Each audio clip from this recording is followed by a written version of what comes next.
Hey there, and Hero here. Today we've got probably one of the lowest end budget GPUs that will still be supported for a couple more years. If you got a problem, just give me a ring, I'll fix it with my speed. You get the Hero guarantee, the one you can trust, with heavy drops in it, and heroes in the house, and we don't quit. That's right, the GTX 1650 Super. It's a step up from the 1650, which probably loses one of its advantages. It trades the ability to run on just PCIe power for just a little bit more grunt. From what I know, there is a tangible difference, but it depends on the situation. Whether it was worth it or not, it's up to you. So let's get down to it. The 1650 Super is one of the last few GTX cards Nvidia put out, part of the Turing architecture, but without any of the new features. It is a step up from the 1650 and was launched in November 2019 with a launch MSRP of $159, which I guess is a decent price for this new back then, though it competed with the RX 580 and the GTX 1060 performance-wise, but at a worse price.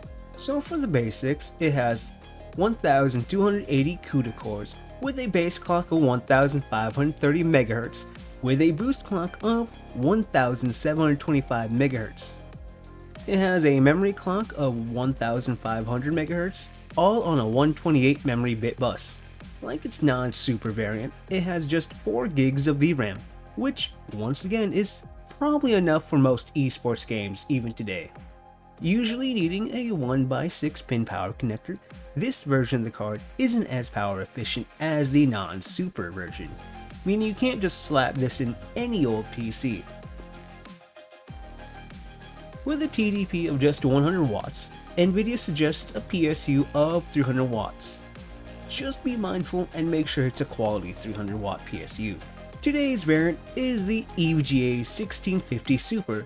It is a tad bit longer than the typical single fan card, but it has 2 fans, a gray plastic shroud which I find alright here, not the fake looking silver on the higher end cards, and it also has a backplate, so it does look clean overall.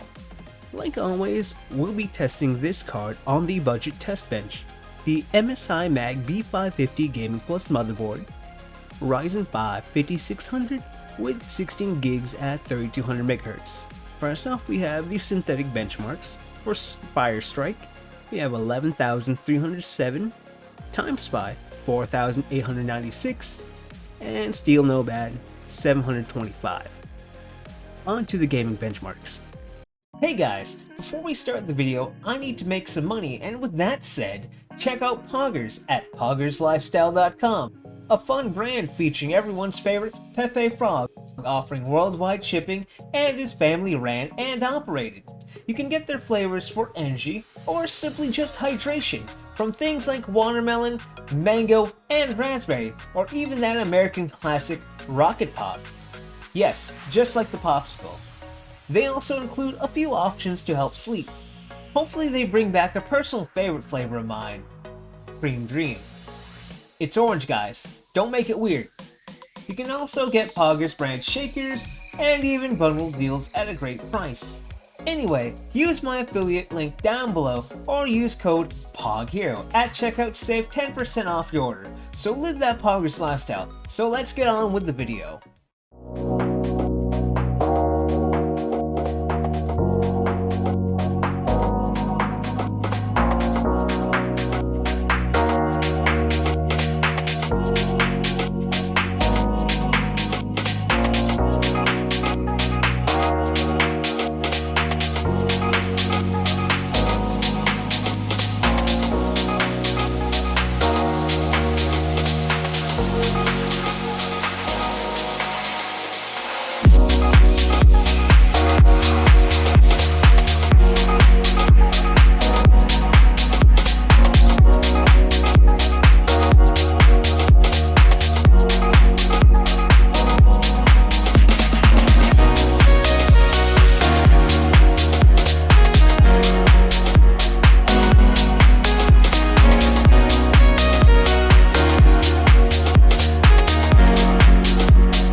So for Cyberpunk, the 1650 Super does well at medium, and perfectly playable. But if you just want to bump it up the FPS, quality FSR will do the trick, and for whatever reason you want, you can turn frame gen on. The 1650 Super can handle GTAV Legacy at the very high settings, but it does drop all the way to the 30s whenever you're surrounded by nature, so I recommend dropping the settings some. Probably a mixture of high and normal would do the trick.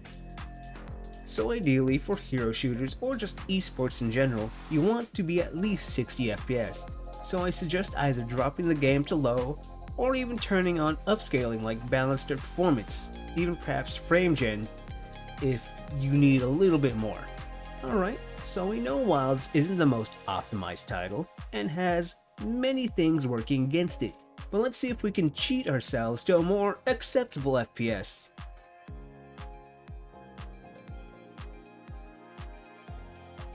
So the GTX 1650 Super in 2025 is more or less what I consider a stopgap.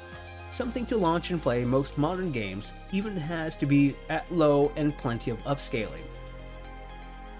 It performs around the 1060 and RX 580, but at a bit lower TDP, and will still get game ready drivers for the foreseeable future. The 580 has already lost driver support if you're worried about that, and Nvidia plans to drop support for the now aging Pascal architecture. Anyway, if you do have this card or planning to get this for reasons, you should expect 1080p medium to high on most esports or older games without any issue, and low and even upscaling on everything else. We'll at least launch every game out there for now. Let me know down below if you've ever had this card and how well it served you. I'm Hero, something of a virtual YouTuber myself. Like if you like, and dislike if you don't, or just hate me. Subscribe for more, or if you're just masochistic. See you next time. Bye bye. If you've been liking my videos and want to support me, you can join my memberships. It's only $2.99 and you can get the occasional video a day ahead. It really helps out trying to buy budget parts to show on this channel. Thank you and have a nice day.